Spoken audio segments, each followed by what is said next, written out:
વિદ્યાર્થી મિત્રો, STI3 men's બેચમાં તમારું હાર્દિક સ્વાગત કરું છું. ગુજરાત કેરિયર એકેડેમી જૂનાગઢના પ્લેટફોર્મ પરથી હું ડૉક્ટર અતુલ સર બોલું છું. મિત્રો, અવલોકન મોડ્યુલર ટેસ્ટ સિરીઝ શરૂ થઈ ગઈ છે.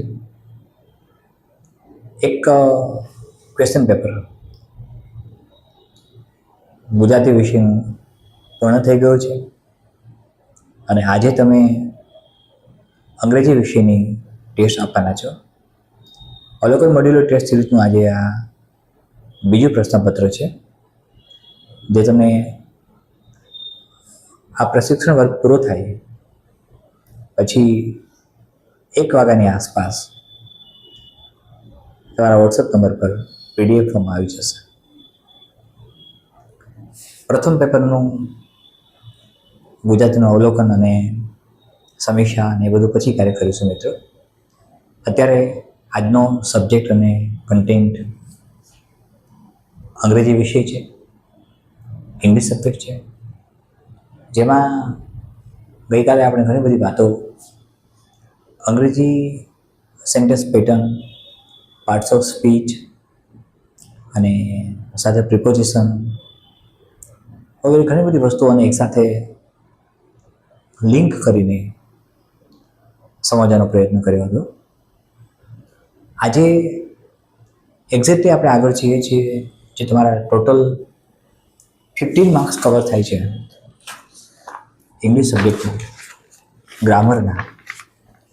તેમાં tenses, voice, narration, transformation of sentences, use of articles and determiners, use of prepositions, use of phrasal verbs, use of idiomatic expression, administrative glossary, synonyms, antonyms, one-word substitution, coercive devices, connective linkers, affixes, and words that causes confusion like so and so, particularly homophones. તો મિત્રો, use of articles and determinants માં આજે આપણે આર્ટિકલનો use કરીએ. Use of articles.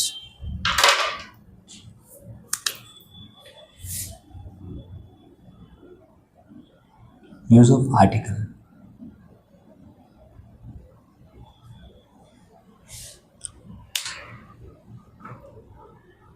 મિત્રો, આર્ટિકલ્સના 3 types છે. આપણે 3 ટાઈપને સમજી લઈએ. આર્ટિકલ શું છે એ પણ સમજી લઈએ.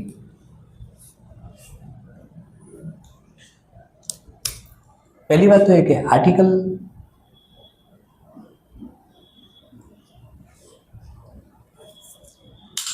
અંગ્રેજી ભાષાનું એક વિશિષ્ટ અંગ છે, જે સ્વર અને વ્યંજન એટલે કે વોવેલ અને કોન્સોનન્ટ પર આધારિત છે. 3 પ્રકાર છે ને બેઝિકલી. 3 આર્ટિકલ છે અને 2 પ્રકારમાં વર્ગીકૃત કરી શકો.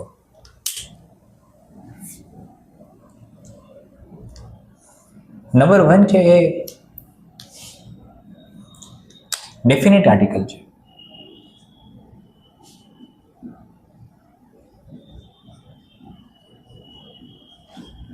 અને નંબર 2 છે ઇનડેફિનેટ આર્ટિકલ છે.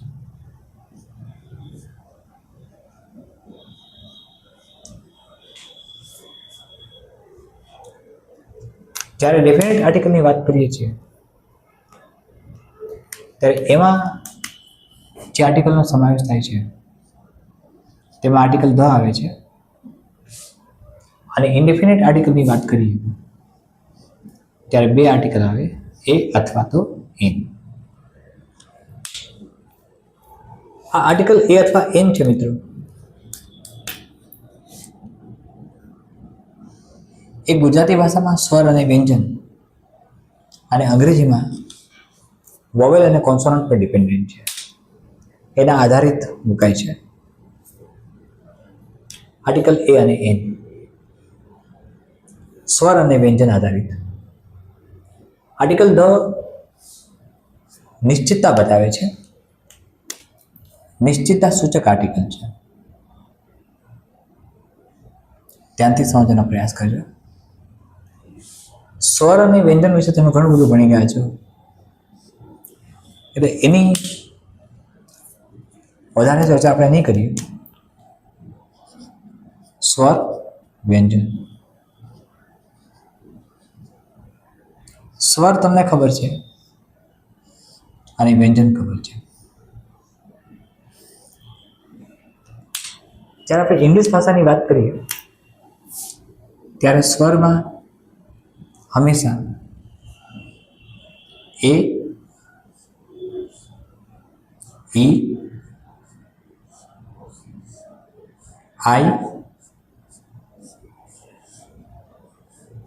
ઓ અને યુ આ સ્વર છે. અને તમે પ્રાથમિક શિક્ષણમાં હતા ત્યારથી ભણી ગયા છો કે એ, ઈ, આઈ, ઓ, યુ આ સ્વર છે. અંગ્રેજી આલ્ફાબેટમાં આ સિવાયના બાકીના બધા જ જે પણ છે એ વ્યંજન છે. ફોર એક્ઝામ્પલ આપણે અહીંયા જ જોઈએ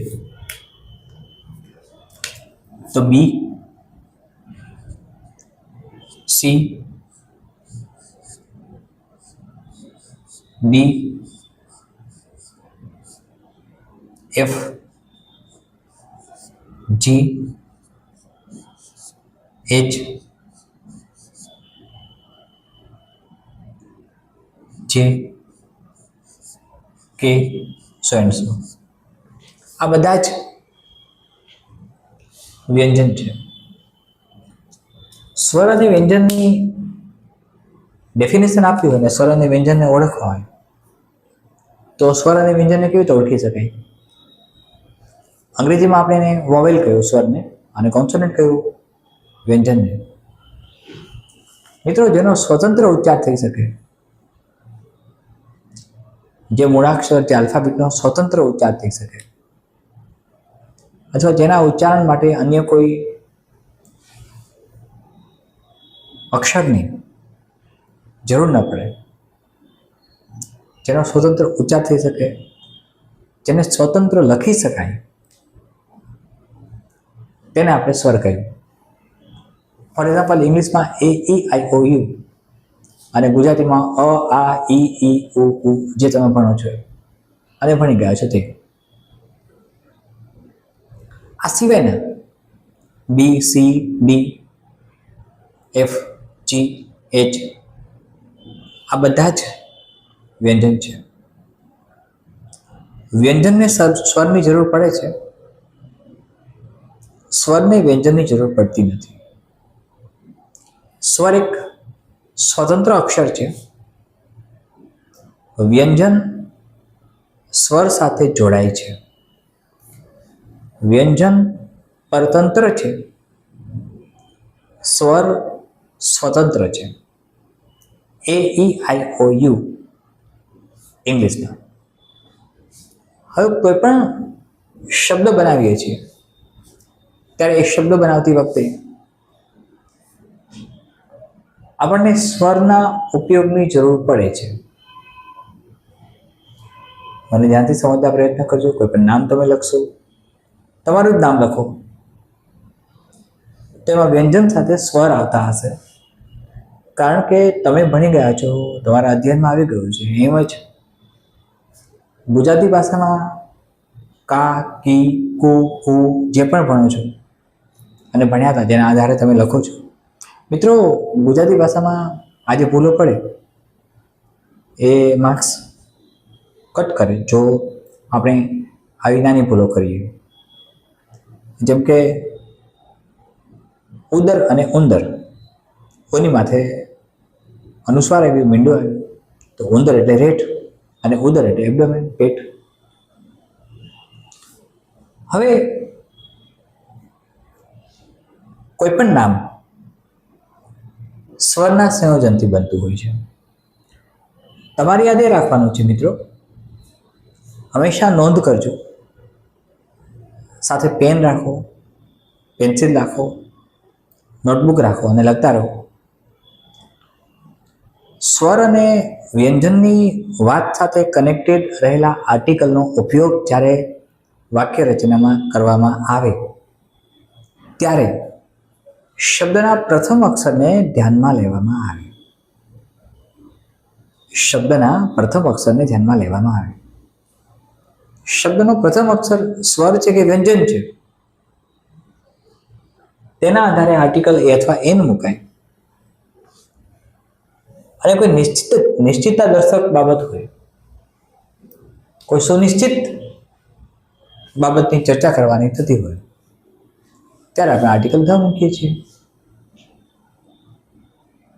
આર્ટિકલ ધ, જે ડિફિનેટ આર્ટિકલ મેં કહ્યું, આર્ટિકલ એ અને એન જે મેં ઇનડિફિનિટ આર્ટિકલ કહ્યું. તમને કદાચ અપવાદરૂપ અને પરીક્ષામાં પૂછાય એવા ઉદાહરણો સમજાવું છું અને શીખવાડું છું. એક અગત્યનો પહેલો રૂલ એ છે કે ઇનડિફિનિટ આર્ટિકલનો ઉપયોગ, એટલે કે આર્ટિકલ એ અને એનનો ઉપયોગ ક્યારેય પણ બહુવચનના નામની આગળ થતો નથી. આઈ રિપીટ માય સેન્સ અગેન. ધ્યાનથી સમજવા પ્રયાસ કરજો. કોઈ પણ બહુવચનના નામની આગળ આર્ટિકલ એ અથવા એનનો ઉપયોગ થતો નથી. આપણે માત્ર આર્ટિકલ એ અને એનની વાત અત્યારે કરીએ છીએ, આર્ટિકલ ધની નહીં, જે ડેફિનેટ આર્ટિકલ છે. આપણે વાત કરીએ છીએ આર્ટિકલ એ અને એન, જે ઇનડેફિનેટ આર્ટિકલ છે. એટલે કે ઇનડેફિનેટ આર્ટિકલ એ અને એન ક્યારે પણ બહુવચનના નામની સાથે લાગુ પડી શકે નહીં. ફોર એક્ઝામ્પલ તમે એવું લખી શકો છો કે અ બોય બી વ્યંજન છે. તમે આર્ટિકલ એનો પ્રયોગ કરો છો, પણ તમે ક્યારેય પણ એમ નથી લખી શકતા કે અ બોયઝ. ઇટ મીન્સ એ શું બતાવે છે? આ રોંગ સેન્ટેન્સ છે, આ રોંગ શબ્દ છે. આનાથી બનતો રોંગ સેન્ટેન્સ બનશે. જો સિંગ્યુલર ફોર્મમાં નાઉન હોય તો સિંગ્યુલર ફોર્મના નાઉનના પ્રથમ અક્ષર પ્રમાણે, સિંગ્યુલર ફોર્મનું નાઉન હોય તો સિંગ્યુલર ફોર્મના પ્રથમ અક્ષર પ્રમાણે આર્ટિકલ એ અથવા એન મુકાય. ફોર એક્ઝામ્પલ,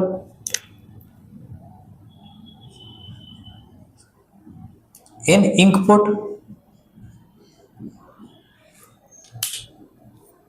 આઈ શું છે મિત્રો? આઈ સ્વર છે,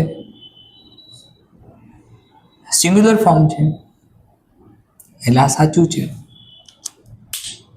પણ તમે એવું લખો એન ઇન્કપોટ્સ, તો ખોટું પડે.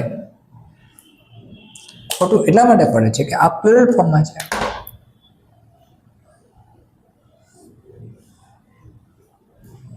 ઇન શોર્ટ આવું જ. ઇન અમરેલા,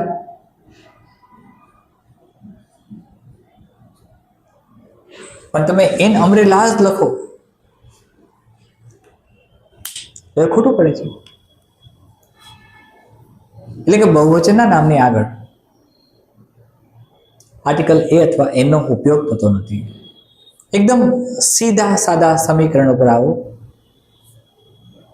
કે આર્ટિકલ એ અથવા એનનો ઉપયોગ બહુવચનના નામની આગળ થતો નથી. નંબર 1. નંબર 2, આર્ટિકલનો ઉપયોગ કરો કે જે એકવચનનું નામ હશે ત્યારે કોઈ પણ એબ્સ્ટ્રેક્ટ નાઉન હોય જેની આપણે ગઈકાલે ચર્ચા કરેલી, એબ્સ્ટ્રેક્ટ થિયરીની વાત કરેલી, ફ્રાન્સ કાફકાની વાત કરેલી, ફ્રેડરિક નિત્શેની વાત કરેલી, કાર્લ જુંગની વાત કરી હશે મેં. એબ્સ્ટ્રેક્ટ એટલે ભાવ, હ્યુમન ફિલિંગ્સ, હ્યુમન સેન્સેશન્સ. તો કોઈ પણ જ્યારે એબ્સ્ટ્રેક્ટ નાઉન હોય તો એની આગળ ક્યારેય પણ આર્ટિકલનો ઉપયોગ થતો નથી. રૂલ નંબર 2, એબ્સ્ટ્રેક્ટ નાઉનની આગળ ક્યારે પણ આર્ટિકલ એ અથવા એન ઉપયોગમાં લેવાતો નથી, એક વચનનું નાઉન હોવા છતાંય. ફોર એક્ઝામ્પલ, પ્લેઝર, આપણે એ પ્લેઝર નહીં કહીએ. હેપીનેસ, એ હેપીનેસ નહીં કહીએ. પેન, એ પેન નહીં કહીએ. Listen to me carefully, poverty, A poverty નહીં કહીએ. ઓનેસ્ટી, ઇન ઓનેસ્ટી નહીં કહીએ. મારી વાત ધ્યાનથી સમજવા પ્રયાસ કરો. એટલે કે એબ્સ્ટ્રેક્ટ નાઉનની આગળ આર્ટિકલ એ અથવા એનનો ઉપયોગ થતો નથી. રૂલ નંબર 1, કોઈ પણ બહુવચનના નામની આગળ આર્ટિકલ એ અથવા એનનો ઉપયોગ ન થાય. આ રૂલ નંબર 1 હતો. કોઈ પણ બહુવચનના નામની આગળ આર્ટિકલ એ અથવા એનનો ઉપયોગ થતો નથી.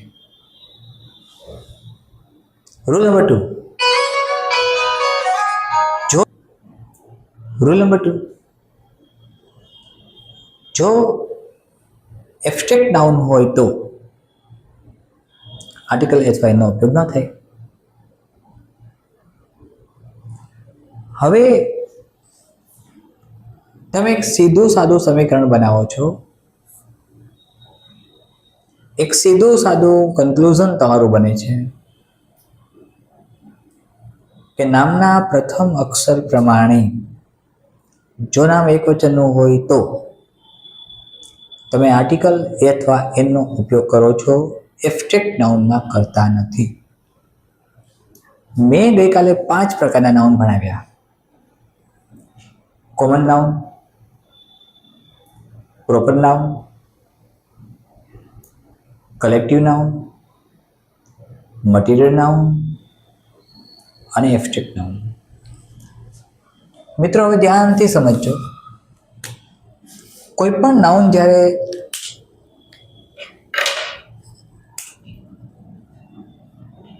પ્રોપર નાઉન હોય ત્યારે આર્ટિકલનો ઉપયોગ થતો નથી. આર્ટિકલ યુઝ ન થાય પ્રોપર નાઉનની આગળ. એબ્સ્ટ્રેક્ટ નાઉન હોય, ભાવવાચક નામ, વ્યક્તિવાચક નામ, આર્ટિકલનો પ્રયોગ થતો નથી. આપણે એ અને એમની વાત મિત્રો કરીએ છીએ. થર્ડ વન, મટીરિયલ નાઉન હોય, દ્રવ્યવાચક નામ, તો પણ આર્ટિકલ એ અથવા એનનો પ્રયોગ થતો નથી. તો કન્ડિશન 1, પ્રોપર નાઉન માટે આર્ટિકલ એ અથવા એનનો ઉપયોગ ન થાય. નામનો પ્રથમ અક્ષર કોઈ પણ હોય, સ્વર અથવા વ્યંજન. કન્ડિશન 2, કોઈ પણ એબ્સ્ટ્રેક્ટ નાઉન માટે આર્ટિકલ એ અથવા એનનો ઉપયોગ થતો નથી. એ એબ્સ્ટ્રેક્ટ નાઉન કોઈ પણ હોઈ શકે. એનો પ્રથમ અક્ષર સ્વર હોય, વ્યંજન હોય, કોઈ પણ હોય. કન્ડિશન 3, કોઈ પણ મટીરિયલ નાઉનની આગળ આર્ટિકલ એ અથવા એનનો પ્રયોગ થતો નથી, ચાહે એનો પ્રથમ અક્ષર સ્વર હોય કે વ્યંજન હોય. For example, wheat, WHEAT. મિત્રો, સમજી શકાય છે. જો લોજિકલી સમજશો તો મટીરિયલ નાઉન હંમેશા ક્વોન્ટિટીમાં હોય. મટીરિયલ નાઉન વીટ, ઘઉં, ઘઉં ક્યારેય પણ એકલું ન હોય, દાણો એકલો ન હોય ને. તો એના માટે કોઈ પણ સંજોગોની અંદર આપણે આર્ટિકલ એ અથવા એનો પ્રયોગ કરી શકતા નથી. તાર્કિક રીતે સમજાય છે. Material noun, abstract noun, proper noun તમારું ખુદનું નામ છે તો તેની આગળ આર્ટિકલ એ કે એન લગાડતો નથી. આ એક ચોક્કસ નિયમ આવશે હમણાં જે હું સમજાવીશ તમને. કેટલાક અપવાદો આવશે એ આપણે સમજીશું કે એ અપવાદની કન્ડિશનમાં આર્ટિકલ એ ને એનો ઉપયોગ ક્યાં થાય. વેલ, તો ચોક્કસ પરિસ્થિતિમાં આર્ટિકલ એ ને એનો ઉપયોગ ક્યાં થાય એ પછી આપણે જોઈશું. હવે ડેફિનેટ આર્ટિકલની વાત જ્યારે કરીએ છીએ મિત્રો ત્યારે એ નિશ્ચિતતા બતાવે. કોઈ એક જ અને માત્ર એક જ સુનિશ્ચિત બાબત હોય. દાખલા તરીકે તમે ભણી ગયા છો નાનપણથી જ the Ganga, the Yamuna, the Himalaya, એક ચોક્કસ નામ જેને સર્ટનિટી આપે છે. એના સિવાય બીજું કોઈ હોય નહીં. એક જ ઇવેન્ટનું પાછું ફરીથી પુનરાવર્તન થતું હોય ત્યારે આપણે આર્ટિકલ તેનો પ્રયોગ કરીએ. તમે સમજો છો. મારે તમને સમજાવવા છે કેટલાક એવા રૂલ્સ, 2-3 રૂલ્સ એવા છે જેની મદદથી મારે તમને અપવાદરૂપ જે કેટલાક નિયમો છે 2-3 જે મહત્વના છે એ સમજાવવાના છે અને એ નિયમોની મદદથી આપણે આગળ જઈશું. તો આર્ટિકલ એ અને એન તમારા દિમાગમાં, તમારા મગજમાં એકદમ સ્પષ્ટ થઈ જશે. ફરીથી કહું છું, આર્ટિકલ ધનો પ્રયોગ ચોક્કસતા માટે થાય, નિશ્ચિતતા માટે થાય, સુનિયોજિત ઇવેન્ટ માટે થાય, સુનિયોજિત બાબત માટે થાય. નિયમો તમે અભ્યાસ કરી ચૂક્યા છો એટલે નિયમો શીખવાડતા નથી. ફોર એક્ઝામ્પલ 5 મહાસત્તાઓના નામની આગળ આર્ટિકલ ધ મુકાય. ચોક્કસ નદીઓ, ચોક્કસ મહાસાગરો, આ બધું તમે જાણો છો મિત્રો. એટલે એને વધારે આપણે ચર્ચામાં નહીં લઈએ, અધ્યયનમાં પણ નહીં લઈએ. આર્ટિકલ એને એનમાં સમજવાનું હતું મેં તમને સમજાવ્યું કે પ્રોપર નાઉન, એબ્સ્ટ્રેક્ટ નાઉન અને મટીરિયલ નાઉન આ 3 પ્રકારના નાઉનની આગળ આર્ટિકલ એ અથવા એનો પ્રયોગ થાય નહીં. તો 2 પ્રકારના નામ રહ્યા. કયા? કોમન નાઉન અને કલેક્ટિવ નાઉન. તેની આગળ આર્ટિકલ એ અથવા એનો પ્રયોગ થાય છે. Listen to me carefully. For example a committee, a trust, a group, આ બધામાં આર્ટિકલ એ મુકાય છે. કલેક્ટિવ નાઉન છે તો પણ common noun umbrella, an umbrella, elephant, an elephant, તો કોમન નાઉનમાં તો મુકાય જ છે. કોમન નાઉન અને કલેક્ટિવ નાઉનના આર્ટિકલ એ અથવા એન નામના પ્રથમ અક્ષર નિસ્વર અને વ્યંજનની ઉચ્ચારણ માત્રા પ્રમાણે મુકાય છે. એ આપણે પણ શીખી ગયા. હવે આગળ ઉચ્ચારણ માત્રા એટલે શું? તો અ, આ, ઈ જે આવતું હોય બોલીએ ત્યારે આપણે એ ઉચ્ચારણ થયું. લખો ત્યારે એ, ઈ, આઈ, ઓ, યુ આવે છે કે નહીં એ પણ જોઈએ આપણે. તમને બી એક્ઝામ્પલ આપું છું, ધ્યાનથી સમજજો. Listen to me carefully. Blank લખું છું. આર્ટિકલ એસમાં એનો ઉપયોગ આપણે કરવો છે. ધની વાત તો કમ્પ્લીટ કરી, જેમાં નિશ્ચિતતા હોય તો મુકાય છે. The Ganga, the Yamuna, so and so. અચ્છા, હવે અહીંયા માનો કે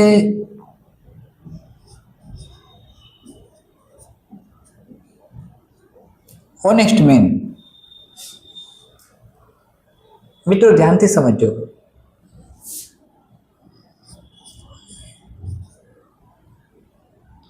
ઇન અવર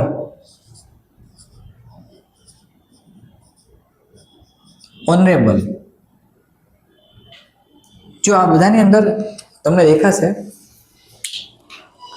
કે પ્રથમ અક્ષર જે છે, પ્રથમ આલ્ફાબેટ એચ છે.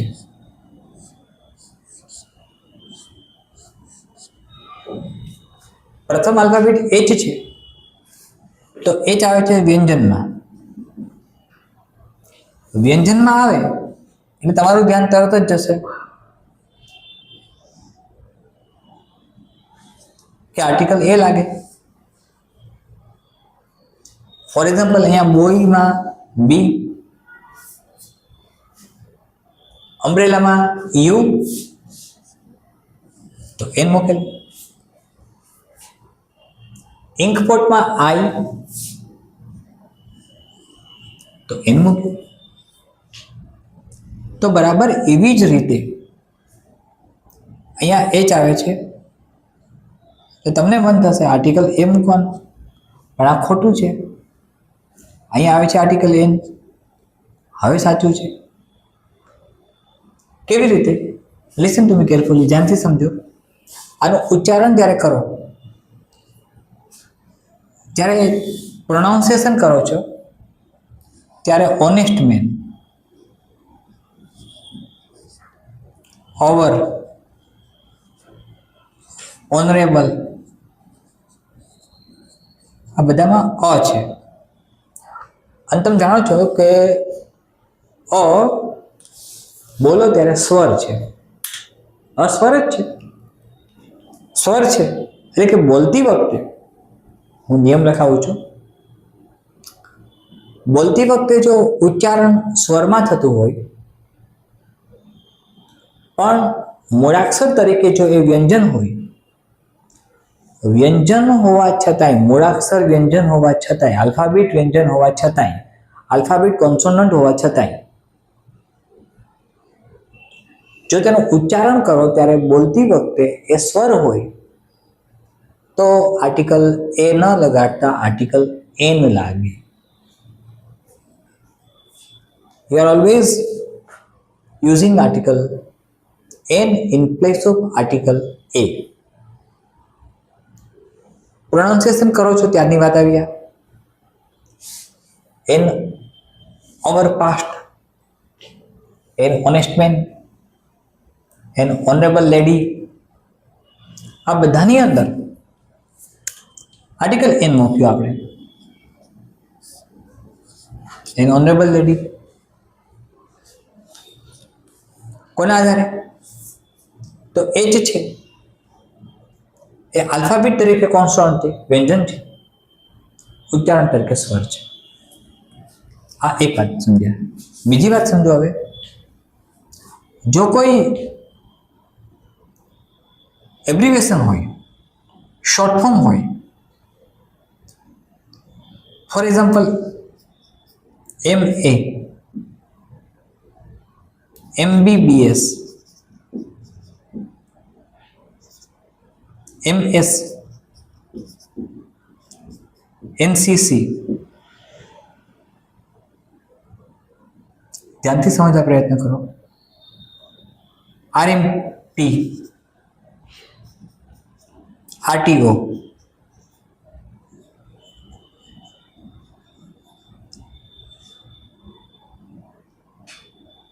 Listen to me.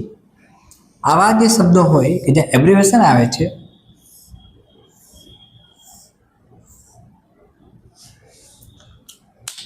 જે ટૂંકાક્ષરી છે, તમે બોલો છો MA, વાસ્તવમાં આ એબ્રિવેશન છે, પણ ત્યારે ફૂલ ફોર્મ બનાવશો ત્યારે master of arts, master of arts મ એ વ્યંજન બતાવે છે બોલો ત્યારે. પણ MA બોલો છો ત્યારે અ છે એ સ્વર છે. MBBS, MBBS એમ આવ્યું. વેલ, ત્યારે લખો છો ત્યારે બેચલર ઓફ મેડિસિન અને bachelor of surgery. MS master of surgery, master મ, પણ એબ્રિવેશન MA. એબ્રિવેશન મીન્સ શું? લાઈક GPSC એબ્રિવેશન છે. લાઈક UPSC એબ્રિવેશન છે. UPSC નો U કોન્સોનન્ટ સ્વર છે, UPSC નો U વોવેલ છે, GPSC નો G કોન્સોનન્ટ છે, વ્યંજન છે. તો એકોર્ડિંગલી તેની સ્થિતિ અનુસાર, એબ્રિવેશનની સ્થિતિ અનુસાર ઉચ્ચારણ કરો ત્યારે આર્ટિકલનો યુઝ થાય. એટલે કે આ બધામાં આર્ટિકલ કયો આવશે? સ્વાભાવિક છે કે તમે કહેશો હવે તો એન આવશે, સાચું છે. NMA, NMBBS, NSC, NCC, NRTO, NRMP, NRTO officer. He is an MA passed person. He is an MBBS doctor. Mr. Trivedi is an RTO officer. Mr. Trivedi is an article N RTO officer. Because R is concerned with R માં અ આવ્યો, અ શું બતાવે છે? સ્વર. પણ લખો road transport officer, રોડમાં R આવ્યો, વ્યંજન થઈ ગયું. જો આખું નામ લખાતું હોય કે mister Trivedi is an road transport officer, તો એન ન મુકાય તો એ મુકાય.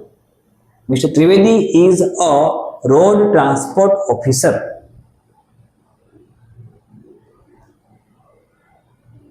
She is an MA passed girl, સાચું છે. પણ she is a master of arts girl, તો આર્ટિકલ એ મૂક્યો. આ એક સામાન્ય નિયમ છે. આના આધારે મિત્રો એક્ઝામમાં વારંવાર પૂછી શકાય છે. PYQ છે, આ પ્રકારે જ પૂછાશે જ્યારે આર્ટિકલનો યુઝ કરવાનો થાય ત્યારે. એટલે એકદમ સાવચેતીપૂર્વક ધ્યાન આપીને આને એટેન્ડ કરજો. પછી બીજી વાત આવી, જે મેં કહ્યું પ્રથમ અક્ષર સ્વર, પ્રથમ અક્ષર લખો ત્યારે વ્યંજન, બોલો ત્યારે સ્વર, તો આર્ટિકલ એન છે. હવે ક્યાંક તેથી ઉલટું છે. ફોર એક્ઝામ્પલ, યુનિવર્સિટી મેમ્બર અથવા યુનિવર્સિટી, આપણે યુનિવર્સિટી મેમ્બર શબ્દ મૂકીએ, યુનિવર્સિટી સ્ટુડન્ટ મૂકીએ. ધ્યાનથી સમજો મિત્રો, યુનિવર્સિટી સ્ટુડન્ટમાં પ્રથમ અક્ષર કેવો છે? યુ છે. આ યુ કેવો છે? સ્વર છે કે વ્યંજન છે? સ્વર છે. સ્વર છે એટલે તમારી દ્રષ્ટિએ તરત જ આર્ટિકલ એન આવે છે. તમે આર્ટિકલ એન મૂકો છો, એન યુનિવર્સિટી મેમ્બર, તો એ ખોટું પડે છે. આ સેન્ટેન્સ ખોટું છે. એન યુનિવર્સિટી ના આવે ને. શું કામ? આ યુ છે, સ્વર છે, પણ ઉચ્ચારણ કરો છો ત્યારે યુ બોલે છે. અને યુ શું છે? વ્યંજન છે. ય. અહીંયા અ શું હતું? સ્વર. તો અહીંયા શું આવવું જોઈએ? એ. મીન્સ કે કરેક્ટ સેન્ટેન્સ શું બને? આ university member, a university member, not an university member. He is a university member. Uniform, article A. A uniform code, article A.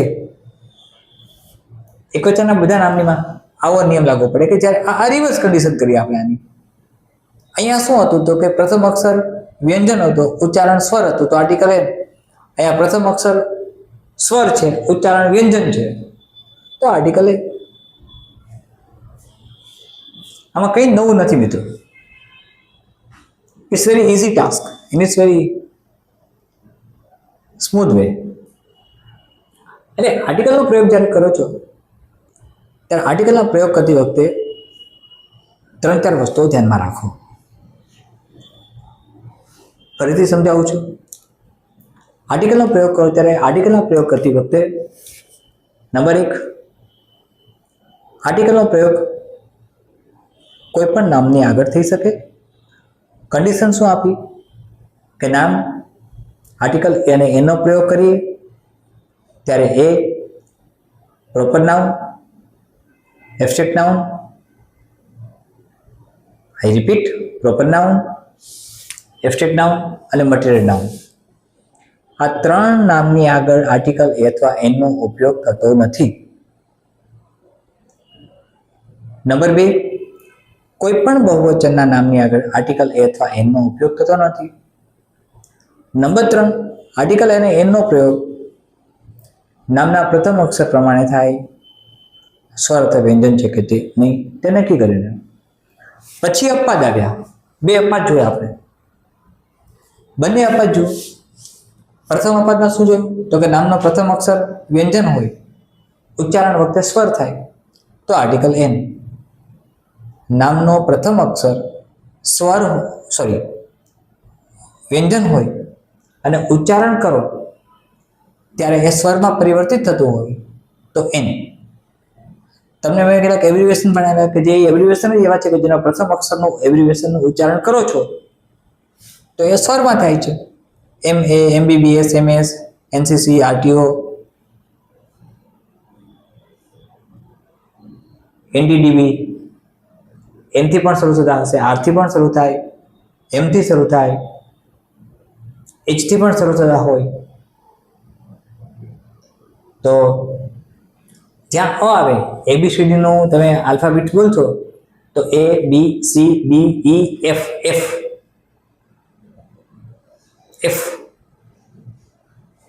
તો F ની અંદર અ આવ્યો તો F થી એબ્રિવિએશન જે સ્ટાર્ટ થતું હશે ત્યાં આર્ટિકલ એન આવશે. A, B, C, D, E, F, G, H, H માં અ, I, J, K, L, L માં અ, M, અ, N, અ, O, P, Q, R, R માં અ, S, T, U, V, W, X, X માં અ. આટા abbreviation થશે કે જે બોલો છો તમે ત્યારે ઉચ્ચારણમાં હોવાથી આર્ટિકલ એનો પ્રયોગ કરીએ છીએ. બી માં નહીં આવે, સી માં નહીં આવે, ડી માં નહીં આવે, ઈ માં નહીં આવે, એફ માં આવ્યું અ, જી માં નહીં આવે, એચ માં આવ્યું અ. વેલ, એચ નો પ્રયોગ શીખી ગયા, ઓનેસ્ટ મેન. એબ્રિવિએશન ફોર્મમાં પણ લાગુ પડે. એક એવો નિયમ સમજ્યા આપણે કે જો નામનો પ્રથમ અક્ષર સ્વર હોય પણ ઉચ્ચારણ માત્ર પ્રમાણે વ્યંજન થતું હોય તો આપણે આર્ટિકલ એન મૂકીએ છીએ. University member, uniform code, whatever like that. તો મિત્રો આજે વાત આપણે કરી બધી અત્યાર સુધીમાં એ આર્ટિકલ નહીં કરી કે આર્ટિકલનો ઉપયોગ વિવિધ પ્રકારે કેમ કરવો. આર્ટિકલ ધના પ્રયોગ તમને આવડે છે. એકની બાદ વારંવાર રિપીટ થતી હોય. કોઈ એક પેરેગ્રાફમાં વારંવાર આર્ટિકલ ધનો પ્રયોગ થઈ શકે. બહુવચનની સાથે પણ આર્ટિકલ ધનો પ્રયોગ થઈ શકે. સાથે યુનિક જે છે, વેલ એક યુનિક શબ્દ છે, સરસ સેન્ટેન્સ બને છે મિત્રો એકમાંથી. ફોર એક્ઝામ્પલ આપણે એવું લખીએ યસ કે ઇટ ઇઝ ખાલી જગ્યા UNIQUE યુનિક પ્લેસ. બોલો હવે આર્ટિકલ કયો લાગશે? It is blank unique place. તમને યુ દેખાય છે, યુ સ્વર છે, સિંગ્યુલર ફોર્મ છે, એટલે આર્ટિકલ એ અથવા એન લગાડવાનો પ્રયત્ન કરો તો સ્વર પ્રમાણે તમે આર્ટિકલ એન મૂકો તો ખોટું પડે, કારણ કે યુ છે જે મેં લખ્યું જ છે ઉપર, પ્રોનાઉન્સિએશનમાં યુ થાય છે. જેમ યુનિવર્સિટીમાં આપણે આર્ટિકલ એન મૂક્યો તો અહીંયા પણ તમે ઇટ ઇઝ એ મૂક્યું યુનિવર્સિટીમાં તો એમ જ અહીંયા it is a unique place આવે, એમ નહીં આવે. It is a university, he is a university member તો એન યુનિવર્સિટી મેમ્બર ત્યાં આપણે આર્ટિકલ એ મૂક્યો. તો એવી રીતે it is a unique place, not an unique place. તો આ આર્ટિકલના કેટલાક બેઝિક કન્સેપ્ટ હતા મિત્રો. આજનો સેશન પૂરો કરું એ પહેલાં એક અગત્યની વાત કે અવલોકન મોડ્યુલર ટેસ્ટ સિરીઝના પેપર્સ તમારે તે જ દિવસે મોકલી આપવાના છે અને દરરોજ તમને બપોરે 1 વાગે અવલોકન મોડ્યુલર ટેસ્ટ સિરીઝના પેપર તમારા વોટ્સએપ નંબર પર અપલોડ થઈ જશે. બીજા દિવસની સવારે 10 વાગ્યા સુધીમાં તમને મોકલવાની છૂટ છે. એટલે કે આજનું અંગ્રેજીનું પેપર તમે આવતીકાલે સવારે બુધવાર સુધીમાં, વેનસડે સુધીમાં 10 વાગ્યા સુધીમાં મોકલી શકશો PDF ફોર્મની અંદર. I think you are understanding what I am telling you. Reassessment થશે એનું, રીચેકિંગ થશે એનું, ઇવેલ્યુએશન થશે, તમને જાણ પણ થશે કે ક્યાં ક્યાં ભૂલો સુધારવાની જરૂર છે, ક્યાં ક્યાં ભૂલો થાય છે, ક્યાં ક્યાં ક્ષતિઓના નિવારણની જરૂર છે. એ બધું જ વ્યક્તિગત જાણ થશે અને વ્યક્તિગત તમને માર્ગદર્શન મળશે. મિત્રો, સતત મહેનત કરતા રહેશો. નકારાત્મક નહીં વિચારતા, હંમેશા સકારાત્મક વિચારો, રચનાત્મક વિચારો. ઈશ્વરે અદ્ભુત સૃષ્ટિનું નિર્માણ કર્યું છે. આ સૃષ્ટિમાં બધું જ સારું અને નવું છે. ઈશ્વરે એક એક તત્વ સજીવ સૃષ્ટિની સુરક્ષા માટે બનાવ્યું છે. મિત્રો, સતત હકારાત્મક શક્તિ આપો, પોઝિટિવ એનર્જી આપો. નેગેટિવ થિંકિંગ ક્યાંય નહીં કરો. Letter writing, precise writing, report writing, આ બધાની ચર્ચા આપણે કરવાના છીએ. આર્ટિકલ અને એનો આ કોમન કન્સેપ્ટ હતો. આવતીકાલે ફરીથી મળીશું. કદાચ આવતીકાલે આપણે GS માટે મળીએ છીએ. ટોપિક કન્ટેન્ટ તમને મળી જશે. મિત્રો, તમારી તૈયારી સારી રાખો. અવલોકન મોડ્યુલર ટેસ્ટ સિરીઝનો સમય જોતા 4 પેપર આપણે લઈએ છીએ. જ્યારે અવલોકન મોડ્યુલર ટેસ્ટ સિરીઝમાં 4 પેપર આવશે, એ પછી જેટલો સમય રહેશે એ પ્રમાણે અલગ અલગ 3 સિરીઝ તો મિનિમમ આવશે. આઈ રિપીટ માય સેન્સ અગેન. હજુ 3 અલગ અલગ સિરીઝ આવશે. એક સિરીઝ આવશે આઈ થિંક સો પુરુષાર્થ સિરીઝ, પછી આવશે પ્રચંડ સિરીઝ અને પછી આવશે સાફલ્ય સિરીઝ. 12 દિવસ તમને મળવા જોઈએ. 4th result fill. આ 12 દિવસમાં તમારે સંપૂર્ણપણે તૈયાર થવાનું છે. આ અવલોકન મોડ્યુલર ટેસ્ટ સિરીઝ છે કે જેના પેપર્સની ક્વોલિટી મેં એટલી બધી ટફ નથી બનાવી. તમારું અવલોકન કરવું છે, તમે કેવું લખો છો એ મારે ચકાસવું છે, એવો હેતુ છે માત્ર. એટલે એના પૂરતું મર્યાદિત રાખ્યું છે. ફરીથી મળીએ છીએ મિત્રો આવતીકાલે. સતત વાંચતા રહેજો. Be positive, be optimistic and be creative. ધન્યવાદ. જય હિન્દ. વંદે માતરમ.